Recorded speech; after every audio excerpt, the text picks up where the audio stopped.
हाय friends, मैं Meena Pandey. Welcome back to my channel serve with love. Friends, आज मैंने puff patty बना के तैयार किया है जो कि खाने में बहुत ही टेस्टी और बहुत ही हेल्दी भी है। तो आइए देख लेते हैं किस तरीके से बनाया है मैंने इसको। आप चाहिए आटा मैदा दोनों मिक्स करके बना सकते हो। मैं आज मैदे से ही बना रही हूँ। 1 कप मैंने मैदा ले लिया है, हाफ कप मैदा और ले रही हूँ, मतलब कि 1.5 कप मैंने मैदा लिया है। मैदे में 1 टीस्पून नमक डाल देती हूँ या फिर टेस्ट के अकॉर्डिंग नमक डाल दीजिए। 2 टेबल स्पून मैं इसी में रिफाइंड ऑयल डाल रही हूँ। अभी इसको हमें मिक्स कर लेना है। 1.5 कप मैदे में 2 टेबल स्पून रिफाइंड ऑयल बिल्कुल पर्याप्त है। इतना ही डालना है आपको भी, बहुत ज़्यादा नहीं डालना है, नहीं तो ऑयली ऑयली सा हो जाएगा। ये अच्छे तरीके से मिक्स हो गया है। अगर ऐसे पकड़ के मैं टाइट मुट्ठी बांध रही हूँ ना तो मुट्ठी बंध रहा है, मगर ऐसे टच करते ये खुल भी जा रहा है। तो इसी तरीके का ये होना चाहिए। इसमें थोड़ा थोड़ा पानी डाल के एक मैं डो तैयार कर लेती हूँ। डो हमारा एकदम गीला भी नहीं रहेगा और एकदम हार्ड भी नहीं रहेगा। समझ लीजिए कि सेमी सॉफ्ट जो डो होता है ना वैसे ही तैयार कर लेना है। थोड़ा थोड़ा पानी डाल के डो तैयार कर लेती हूँ मैं। ये आटा हमारा इकट्ठा हो गया है। इसको मैं अच्छे तरीके से गूंद लेती हूँ। जैसे समोसे के लिए आटा बनाते हैं ना, बस उसी तरीके का आटा हमें चाहिए। हमारा अच्छे तरीके से गूंद चुका है। इसको मैं इसी बाउल से इसे कवर करके रख दे रही हूँ 10 मिनट के लिए। तब तक जो उसके लिए स्टफिंग तैयार करना है ना उसको तैयार कर लेते हैं। मैं थोड़ा सा ऑयल डाल रही हूँ। आप चाहिए तो स्टफिंग में लहसुन प्याज भी डाल सकते हो, लेकिन मैं लहसुन प्याज नहीं डालूंगी। हाफ टी स्पून जीरा डाल रही हूँ, हाफ टी स्पून ही सरसों दाना डाल रही हूँ। इसको चिटकने देती हूँ। 1 हरी मिर्ची काट लिया, इसको डाल देती हूँ। मैंने 1/4 कप मटर लिया है। टेस्ट के अकॉर्डिंग हरा नमक डाल रही हूँ। अभी कुछ दिन पहले मैंने बनाया था वही डाल रही हूँ। आप चाहिए तो प्लेन नमक भी डाल सकते हो। नमक डाल के मिक्स कर देती हूँ ताकि मटर हमारा जल्दी से पक जाए। मटर हमारा पक चुका है और इस स्पैचुला से ही ना ऐसे हल्का से इसे प्रेस कर रही हूँ ना। ये देखिए, ये मटर हमारा पक चुका है। आप चाहिए तो ऐसे दबा दीजिए, नहीं तो ऐसे खड़े ही रहने दीजिए, उससे कोई फर्क नहीं पड़ता है। मैंने इधर आलू उबाल के इस तरीके से मिक्स कर दिया है, मतलब तोड़ दिया है। इसको इसी में डाल देती हूँ। 1 टीस्पून में काश्मीरी लाल मिर्च पाउडर डाल रही हूँ कलर के लिए। 1 टीस्पून ही गरम मसाला डाल रही हूँ। 1 टीस्पून में धनिया पाउडर डाल रही हूँ। 1 टीस्पून अमचूर पाउडर डाल रही हूँ। हल्का सा खटास आएगा तो अच्छा लगेगा खाने में। नमक मैंने पहले ही डाल दिया है। अभी सब कुछ मिक्स कर देती हूँ कि ये हमारी स्टफिंग बनके तैयार हो जाएगी। ये देखिए, स्टफिंग हमारी बनके तैयार हो गई है। गैस को बंद कर देती हूँ। थोड़ा सा हरा धनिया काट लिया, इसको डाल देते हैं। इससे भी बहुत अच्छा टेस्ट आता है। धनिया मिक्स करके और इसको जो स्टफिंग तैयार की ना इसको रख देती हूँ ठंडा होने के लिए।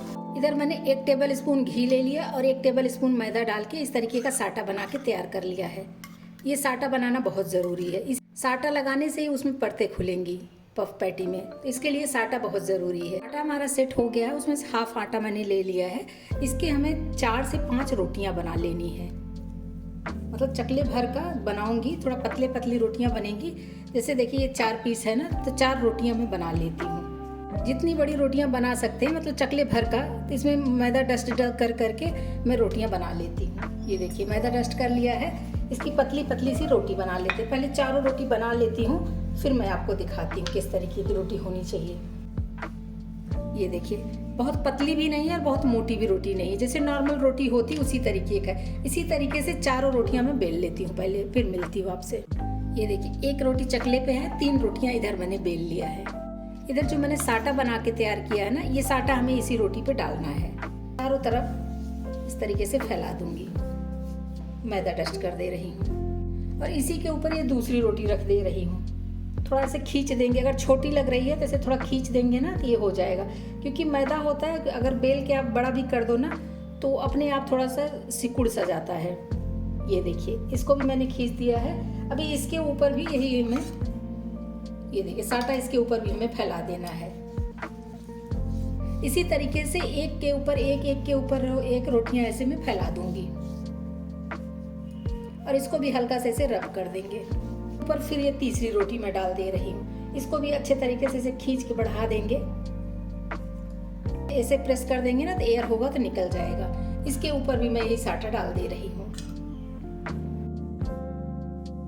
इस रोटी के ऊपर भी मैं मैदा डाल दे रही हूँ। ये चौथी और लास्ट रोटी डाल रही हूँ। इसके ऊपर हमें साटा डालने की ज़रूरत नहीं है। इसको ऐसे खींच के बड़ा कर देती हूँ और इसके ऊपर साटा डालने की ज़रूरत नहीं है हमें। और इसको ऐसे चारों तरफ से इसे प्रेस कर देंगे। ऊपर हल्का सा मैदा डाल देती हूँ और रब कर दूंगी और रोटी उठा के उलट के भी देख लेती हूँ। ये देखिए, हल्का सा मैदा डाल के डस्ट कर देते हैं। बेलने से क्या होगा कि जो रोटी में एयर वगैरह होगा ना तो वो निकल जाएगा। ये देखिए, बहुत हल्का हल्का ऐसे बेल दे रही हूँ। इधर भी बेल देती हूँ। चाहिए तो और बड़ा आपको बनाना है तो आप किचन स्लैब पे आप बना सकते हो, ऐसा बेल सकते हो, लेकिन मैं ऐसे बेल दे रही हूँ। ये तो अभी बेल के तैयार हो गया, लेकिन मुझे चौकोर शीट चाहिए, गोल नहीं चाहिए। तो इसको चौकोर शीट में हमें काट लेना है। उसके लिए ये देखिए, साइड साइड के एजेस इसे काट के निकाल दूंगी ना तो चौकोर सा शीट हमें मिल जाएगा। ये देखिए, और अब इसके लेयर्स देखिए, इसके लेयर्स देखिए, बहुत सारी लेयर्स निकलेंगी इसमें। चारों तरफ के एजेस ही मैं काट काट के निकाल दे रही हूँ। ये मैं चौकोर शीट तो मिल गई है, लेकिन इसको हल्का सा बेल देती हूँ। और ये देखिए, अगर आपको मोटा लगता है तो इस तरीके से बेल दीजिए। और जो इधर मैंने ये एजेस काट के निकाले हैं ना, इसको आप मठरी वगैरह में बना सकते हो। जैसे छोटे छोटे पीस काट के फ्राई कर लीजिए ना, तो इसका भी बहुत क्रिस्पी मठरी बन के तैयार होता है। अभी ये पफ पैटी का जो शीट होता है ना, वो शीट हमें मिल गया है। तो आप चाहिए तो, अगर ये सब आपको नहीं करने हैं तो आप मार्केट से भी शीट ले आ सकते हो।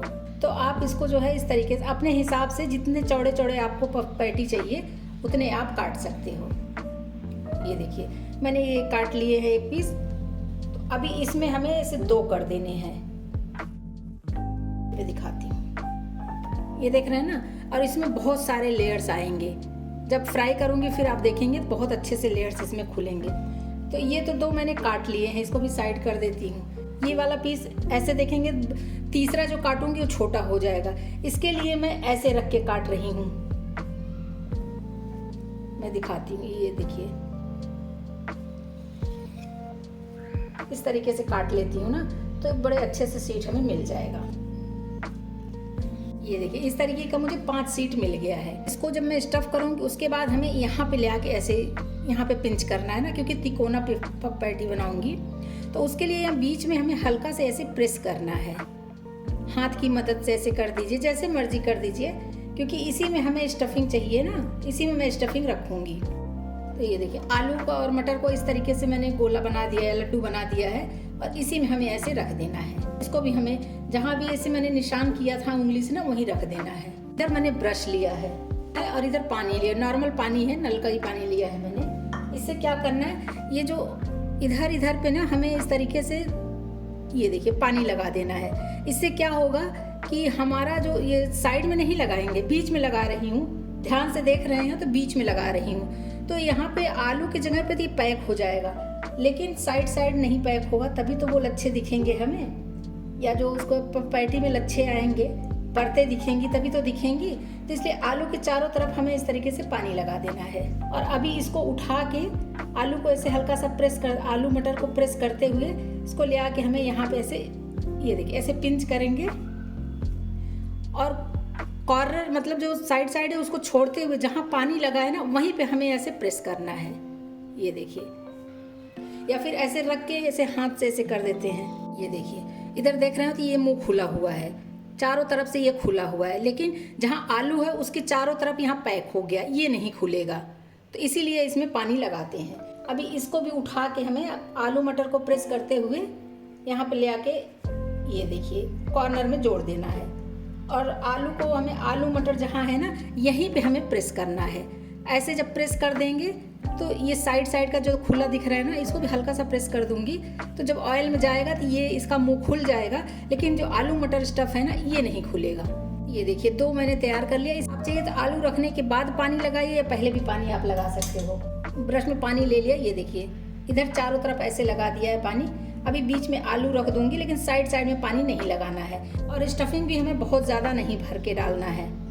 ये देखिए, यहाँ पे ऐसे रख दिया है। और अभी जो है इसको यहाँ कॉर्नर में ले आके ऐसे चिपका देंगे। ये देखिए, जहाँ पानी लगा है ना, वहीं पे ऐसे मैं प्रेस कर रही हूँ। ये देखिए, ये जब खुला रहेगा तभी तो ऑयल में जाने के बाद मुंह खुलेगा इसका ना, तभी तो परतें दिखेंगी। तो आलू के चारों तरफ हमें इस तरीके से सील कर देना है। तो आइए फ्राई कर लेती हूँ, साथ में बनाती रहूंगी। एक जो साइड में ये कट गया था ना, इतना बड़ा सा था, चौड़ाई में नहीं है, ये लंबा है। तो इसको भी मैं बना के दिखाती हूँ आपको कि इसको हम किस तरीके से बना सकते हैं।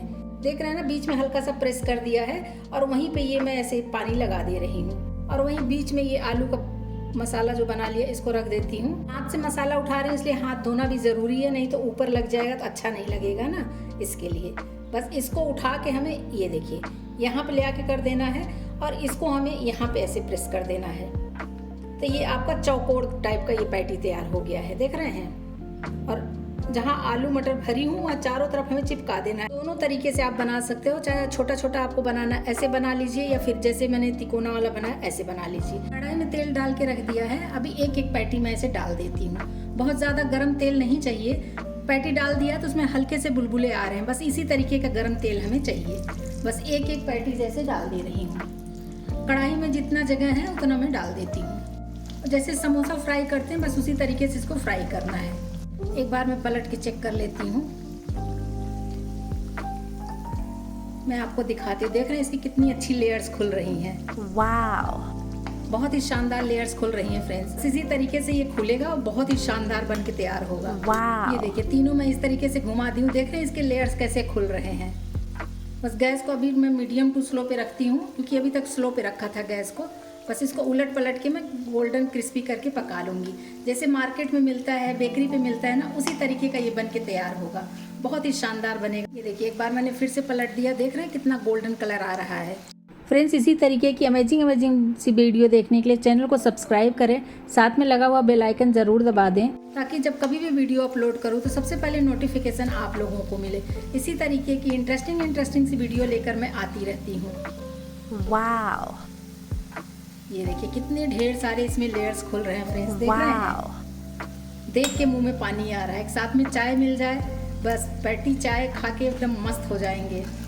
ये देखिए इसको निकाल लेती हूँ ऐसे। इसी में दूसरा बैच डाल देती हूँ। वाला बना लिया था ना, इसको भी डाल देते हैं। कुछ मैं एयर फ्रायर में जो है फ्राई करूँगी, तो उसके लिए एयर फ्रायर का प्लेट ले लिया है और एक मैंने ये पार्चमेंट पेपर इसमें ऐसे लगा दिया है। जो ये पैटीज बना लिया ना, इसको हमें एक एक ऐसे रख देना है। एयर फ्रायर को मैंने प्रीहीट के लिए रख दिया है। इसी में मैं हल्का ऑयल ऐसे लगा दे रही हूँ। थोड़ा ऑयल लगा दूंगी ना तो ये भी एकदम गोल्डन क्रिस्पी कलर आएगा। जैसे हम फ्राई करते हैं ना ऑयल में, उसी तरीके से आएगा। देख रहे हैं ना, एक ही ब्रश में मैं डिप की हूँ एक ही बार और पूरे पैटीज में मैं लगाती हूँ। तो 6 पीस है, मतलब 6 पीस इसमें मैं एयर फ्रायर में फ्राई कर लेती हूँ। तो 10 मिनट मेरा एयर फ्रायर प्रीहीट हो चुका है, इसको उठा के रख देती हूँ। ये देखिए एयर फ्रायर में रखती हूँ, 5 से 7 मिनट इधर ऐसे पकने देती हूँ, उसके बाद चेक कर लूँगी। 5 मिनट हो गया है फ्राई होते हुए। एयर फ्रायर में बहुत ही हेल्दी फ्राई होता है, कि बिना तेल घी के होता है ना, इसलिए बहुत ही हेल्दी होता है। तो बस इसको ऐसे फ्राई होने देती हूँ 5 मिनट और। ये देखिए फ्रेंड्स, ये मेरा एयर फ्रायर वाला है, किस तरीके से देख रहे हैं कितना प्यारा कलर आ गया है। तो एक किचन का टॉवल ले लिया है, इसी से इसको ऐसे कवर करके 5 मिनट के लिए ऐसे छोड़ देती हूँ। 5 मिनट के बाद ठंडा भी हो जाएगा और इसका और कलर डार्क हो जाएगा। 5 मिनट हो गया, इसको मैं चेक कर लेती हूँ। ये देखिए, देख रहे हैं, लग रहा है जैसे कि मैंने ऑयल में इसको फ्राई किया है। तो ऑयल में भी फ्राई कर लिया है और इस तरीके से एयर फ्रायर कर लिया। अभी इसको मैं सर्व कर देती हूँ प्लेट में। ये देखिए फ्रेंड्स, जो एयर फ्रायर में किया है वो इस तरीके से मुंह खुल जाता है ना, तो देखने में भी अच्छा लगता है। और क्रिस्पी तो इतना है कि आवाज़ सुनिए। तो सारे पैटी ऐसे निकाल देती वाओ ना, ऑयल में फ्राई की, वो भी देखिए कितना अच्छे तरीके से निकला है इसका लेयर। ये दोनों तरीके के पफ पैटी मैंने सर्व कर दिया है। इधर ये तेल में जो फ्राई किया वो है, ये मेरा एयर फ्रायर का है। देख रहे हैं इसका भी कलर कितना प्यारा आ गया है। और ये जो साइड में बचे हुए थे ना, उसको मैंने इस तरीके से लंबे लंबे काट के ऐसे मठरी टाइप का बना दिया है। ये भी खाने में बहुत ही क्रिस्पी है, आवाज़ सुनिए। ये देखिए, ये भी बहुत टेस्टी बन के तैयार हुआ है। तो फ्रेंड्स, आज मैंने आलू मटर के पफ पैटी बना के तैयार किया, जो कि खाने में बहुत ही टेस्टी है, एकदम मार्केट को टक्कर दे रहा है। तो आप लोग भी बनाइए और इन्जॉय करिए। अगर आपको मेरा तरीका पसंद आया हो तो लाइक और कमेंट्स करना बिल्कुल भी मत भूलना फ्रेंड्स। लास्ट तक मेरी वीडियो देखने के लिए थैंक यू।